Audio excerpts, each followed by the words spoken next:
आइए आज हम देखते हैं आर्थिक क्रियाएं और उत्पादन के साधन कौन कौन से हैं। इसमें हम पढ़ने जा रहे हैं मानव की क्रियाएं और अर्थशास्त्र, आर्थिक क्रियाएं और उत्पादन के साधन। तो सबसे पहले हम देखेंगे कि मानव की क्रियाएं और अर्थशास्त्र क्या है। व्यक्ति अपनी आवश्यकताओं की पूर्ति के लिए कई प्रकार के कार्य करता है। ऐसी क्रियाएं जिससे मनुष्य धन अर्जन के लिए करता है उसकी आर्थिक क्रियाएं कहलाती हैं। जैसे किसान खेतों में अनाज उगाता है और उन्हें मंडी में बेचकर धन कमाता है, या कोई डॉक्टर किसी मरीज की चिकित्सा करता है और बदले में परामर्श शुल्क प्राप्त करता है। किसान, डॉक्टर या और सभी व्यक्ति आर्थिक क्रियाओं द्वारा अपनी आजीविका का अर्जन करते हैं। यानी अपना परिवार के पालन पोषण के लिए जो व्यक्ति धन कमाने की इच्छा से कार्य करता है वो उसकी आर्थिक क्रियाएं होती हैं। लेकिन यहाँ हमें एक बात ध्यान रखनी पड़ेगी कि आर्थिक क्रियाओं में वे ही काम सम्मिलित किए जाते हैं जिनकी कानूनी रूप से मान्यता होती है। दूसरी प्रकार की क्रियाएं जो मनुष्य करता है वो करता है प्रेम, स्नेह, सामाजिक और धार्मिक दायित्व निभाने के लिए, देशभक्ति की भावना के लिए। ये क्रियाएं गैर आर्थिक क्रियाएं कहलाती हैं।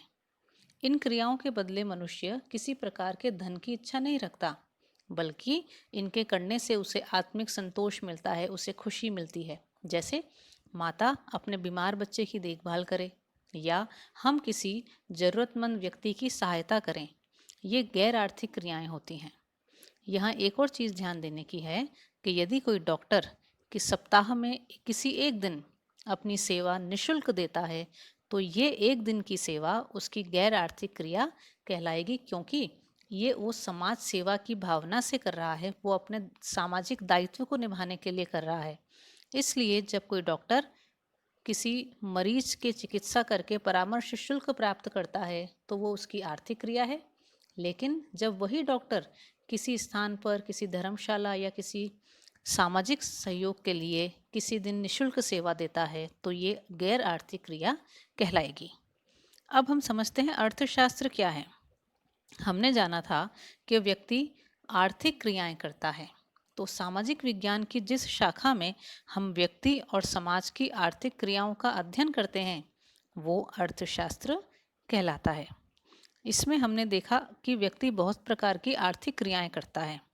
तो आर्थिक क्रियाओं के बारे में जानते हैं सबसे पहले कि आर्थिक क्रियाएं कौन कौन सी होती हैं।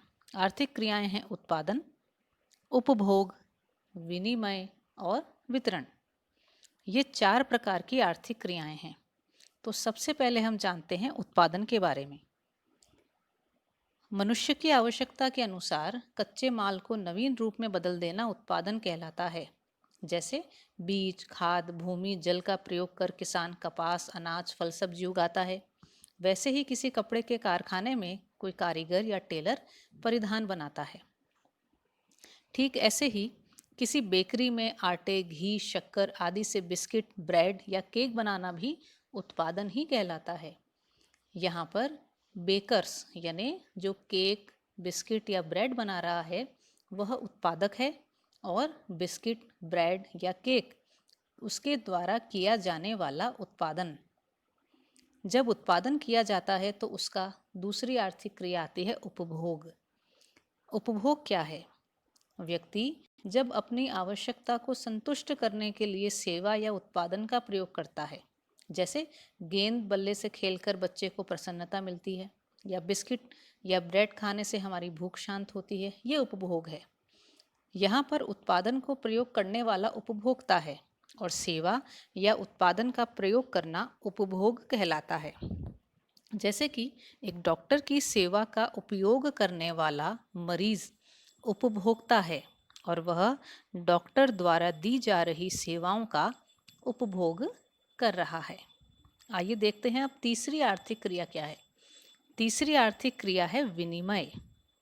व्यक्ति अपनी आवश्यकताओं को संतुष्ट करने के लिए स्वयं द्वारा उत्पादित वस्तु या सेवा का विनिमय या लेन देन किसी अन्य व्यक्ति के द्वारा उस उत्पादित वस्तु या सेवा को प्राप्त करने के लिए करता है। दूसरे शब्दों में किसी उत्पादक, व्यापारी और उपभोक्ता के बीच वस्तु या सेवा का क्रय विक्रय, आदान प्रदान, विनिमय कहलाता है। जैसे एक सीए है, वो किसी कंपनी में अपनी सेवाएं देता है और बदले में भुगतान प्राप्त करता है। या हम जब बाज़ार जाते हैं, हम किसी दुकान पर जाकर नोटबुक खरीदते हैं, तो वहाँ पर हम दुकानदार को धन या मुद्रा चुकाते हैं और बदले में उससे नोटबुक या जो भी आवश्यकता की सामग्री होती है वो उससे प्राप्त कर लेते हैं। ये 3 आर्थिक क्रियाएं हमने देखी, और इन तीनों आर्थिक क्रियाओं के बाद में आती है महत्वपूर्ण आर्थिक क्रिया वितरण।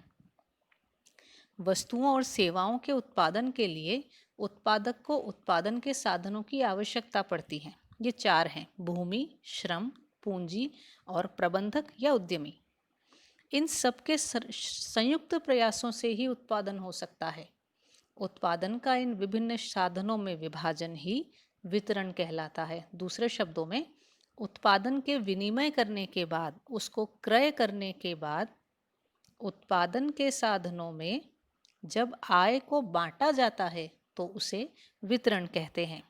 जैसे कि किसी कारखाने में श्रम के बदले मजदूर को मजदूरी प्राप्त होती है, उद्यम करने वाला व्यक्ति लाभ कमाता है, पूंजी के द्वारा ब्याज और भूमि के द्वारा लगान कमाया जाता है। तो इस प्रकार से ये 4 क्रियाएं देखी जो हमने, ये चारों महत्वपूर्ण आर्थिक क्रियाएं हैं। ये थी उत्पादन, उपभोग, विनिमय और वितरण। अभी हमने वितरण में देखा कि उत्पादन के 4 साधन हैं। आइए अब इनको विस्तार से देखते हैं, ये कौन कौन से हैं। उत्पादन के 4 साधन हैं, उसमें से सबसे पहला और महत्वपूर्ण साधन है भूमि। भूमि एक अचल घटक है, ये इधर से एक स्थान से दूसरे स्थान पर नहीं जा सकती है, लेकिन इस पर मौजूद जल, मृदा, वनस्पति, खनिज आदि प्राकृतिक संसाधनों से ही उत्पादन की शुरुआत हो सकती है। साथ ही यहीं पर सड़कें, कारखाने, भवन, आवास ये सभी बने होते हैं जो कि उत्पादन में बहुत आवश्यक हैं। उत्पादन का दूसरा साधन है श्रम। श्रम एक गतिशील घटक है। कैसे? वो एक स्थान से दूसरे स्थान पर जा सकता है, उसे बदला जा सकता है। श्रम 2 प्रकार से उत्पादन करता है, पहला है मानसिक और दूसरा शारीरिक। उदाहरण के लिए, एक इमारत बनाने के लिए सबसे पहले एक आर्किटेक्चर अपने फोरमैन और अन्य सहयोगियों के साथ में ज़मीन की नाप जोख करता है, इमारत की डिज़ाइन बनाता है, वहाँ सभी तरह की सुख सुविधाओं का ख्याल रखता है। ये उसका मानसिक श्रम हुआ। उसके बाद में कारीगर, मिस्त्री, मैसन, प्लम्बर, इलेक्ट्रीशियन ये सभी शारीरिक श्रम द्वारा उस इमारत को वास्तविक रूप में तैयार करते हैं। ये उनका शारीरिक श्रम है। हमें ध्यान रखना चाहिए कि मानसिक श्रम और शारीरिक श्रम दोनों अपनी जगह पर महत्वपूर्ण हैं, कोई भी किसी से कम नहीं है। अब देखते हैं उत्पादन का तीसरा साधन कौन सा है। उत्पादन का तीसरा साधन है पूंजी। पूंजी से मतलब धन नहीं, पूंजी से मतलब है उत्पादन का प्रत्येक पुर्जा, छोटे से छोटा पेचकस या बड़ी से बड़ी मशीन, ये सभी मिलकर पूंजी बनाते हैं। जैसे धन के अलावा किसी कारखाने में स्थापित की जाने वाली मशीनें, किसी दफ्तर में इस्तेमाल किए जाने वाले कंप्यूटर या किसी स्थान पर इस्तेमाल किए जाने वाले छोटे या बड़े पुर्जे, ये सभी पूंजी कहलाते हैं और सबका अपना महत्व है। पूंजी 2 तरह की होती है, स्थायी पूंजी और कार्यशील पूंजी। स्थायी पूंजी को हम समझ सकते हैं खेती के उदाहरण से।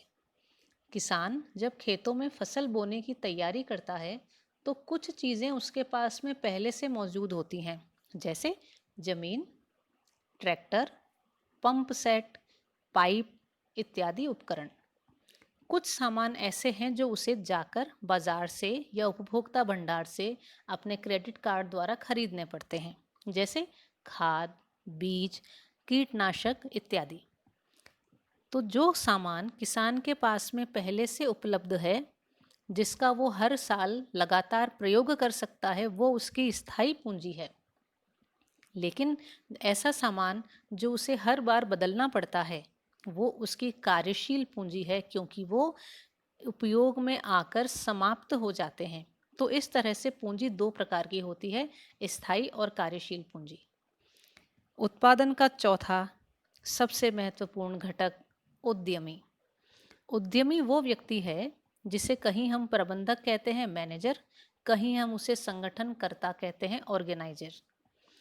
उद्यमी ही वो व्यक्ति होता है जो उत्पादन के बचे हुए जो 3 साधन हमने पढ़े, भूमि, श्रम और पूंजी, इनके जोड़ तोड़ के द्वारा इनको कब किस प्रकार से इस्तेमाल करना है, ये वो जोखिम उठाता है, वो इन सब का प्रबंधक करता है, वो इन सब का मैनेज करता है, इन सब को ऑर्गेनाइज करता है कि मुझे किस स्थान पर किस चीज़ की आवश्यकता है, कहाँ पर मुझे कारखाना लगाना चाहिए, मुझे उसमें किस प्रकार के श्रम की आवश्यकता है और मुझे उसमें क्या पूंजी की आवश्यकता है।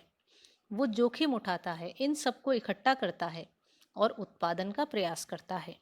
इस प्रयास में कभी कभी उसे हानि भी उठानी पड़ती है, लेकिन उसे लाभ भी होता है। तो इस तरह से आज हमने इस चैप्टर में जाना, इस लेसन में हमने ये जाना कि आर्थिक क्रियाएं कौन कौन सी हैं और उत्पादन के साधन कौन कौन से हैं। आप इसे बार बार देखिए। अगर आपको ज़रूरत हो तो आप सुझाव भी दे सकते हैं। आपका वीडियो देखने के लिए बहुत बहुत धन्यवाद। अगर आपको वीडियो अच्छा लगा तो इसे प्लीज़ लाइक कीजिए और please feel free to share. Thank you.